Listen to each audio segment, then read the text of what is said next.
আলহামদুলিল্লাহ আলহামদুলিল্লাহ আলহামদুলিল্লাহ।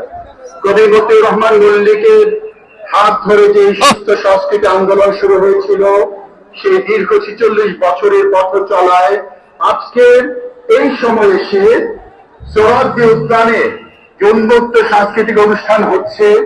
আজকের এই সময় এসে লক্ষ জনতার যে মহামিলন হচ্ছে, এই মহামিলন যদি কেউ মল্লিক দেখে যেতে পারতেন, এই মহামিলন যদি আমাদের অন্যান্য যারা সৃজনশীল মানুষ ছিলেন, আমাদের সম্প্রতি চলে যাওয়া আজম ওবায়দুল্লাহ, জাকিউল হক জাকি, খন্দকার আব্দুল মোমেন হতে শুরু করে যারা আমাদের দুনিয়া থেকে শেখ আবুল কাসেম মিঠুন যারা চলে গেছেন, আমরা অনুষ্ঠানের শুরুতেই তাদের রুহের মাগফিরাত কামনা করছি।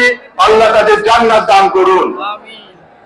সম্মানিত ভাইয়েরা, আমাদের অনুষ্ঠান আমরা কিছুটা আগেই শুরু করছি। আমরা আশা করি একটি সুন্দর ক্রমধারায় অনুষ্ঠানটি এগিয়ে যাবে। আপনাদের সহযোগিতা প্রত্যাশা করছি।